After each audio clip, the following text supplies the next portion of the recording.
მუხრან ბატონების სასახლეში სტუმრების მიღება გაიმართა, რომლებიც შემდეგ ერთობლივი ძალებით ყურძნის აღებას შეუდგნენ. ეს რიტუალი შატო მუხრანში უკვე ყოველწლიურ ტრადიციად იქცა. მოხალისე სტუმრებმა ერთ-ერთი უძველესი და გვიანი ჯიშის კაბერნე სოვინიონის მოსავალი აიღეს, ამასთან შატო მუხრანში გაიხსნა ქეთევან დედოფლის მოღვაწეობის ამსახველი პანო, რომელიც დაგრასის მონასტერში დაცული გრავიურის ზუსტი ასლია. შატო მუხრანის რთველში სხვა სტუმრებთან ერთად ქრონიკის გადამღები ჯგუფიც იმყოფებოდა. შორნა კოპალეიშვილი გაგვაცნობს განსხვავებული რთველის დეტალებს.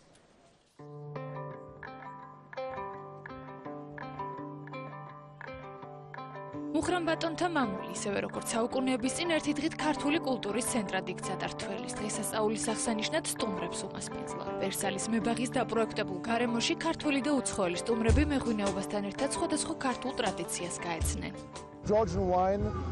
ქართულ ღვინოს განსაკუთრებული ეგზოტიკური არომატი აქვს.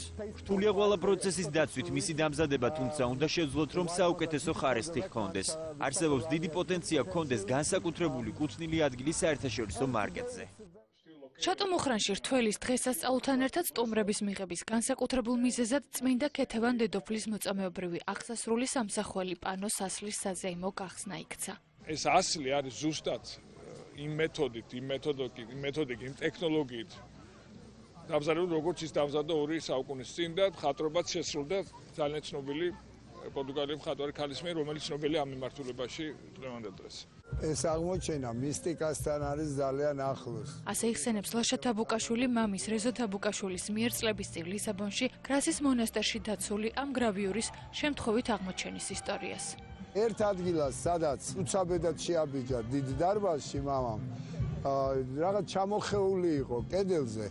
ამისი ჩამოხევა რო დაიწყო ნელა და გაბძღიალდა ეს ფრესკა, ეს პროცესი გადაღებულია 87-88 წელიწადში. იმ ფილმის დამთავრებად ვერ მოასწრო, მაგრამ თვითონ ეს ფრესკის არსებობა და დღეს ახლა გადმოტანა არის მშვენიერება რა. ქართული საბრძოლო ხელოვნების გაცნობის შემდეგ სტუმრებმა შატო მუხრანის ვენახში გადაინაცვლეს. უკვე 8 წელია მოწვეულ სტუმრებთან ერთად შატოში გვიანი ჯიშის ყურძნის კრეფა დღესასწაულად იქცა. ეს კაბერნე სავინიონი. და უკვე 2007 წლიდან ჩაეყარა მუხრანში ამ ტრადიციას, რთველის ტრადიციას, სადაც ჩვენ მეგობრებს საელჩოებს, სტუმრებს, ჩვენი ქვეყნის პატიჟებთ და ვფიქრობ, რომ ძალიან კარგად დამკვიდრდა ეს. ყურძენი არ დაუწურავს, თუმცა სხვებთან ერთად მეგობრის ვენახში სიამოვნებით დასაქმდა საფრანგეთში მცხოვრები ქართველი ესეისტი და დოკუმენტალისტი პაატა ქურდაძე. ამბობს, რომ ღვინოს ეროვნება არ აქვს და კარგი ღვინო ყველგან კარგია.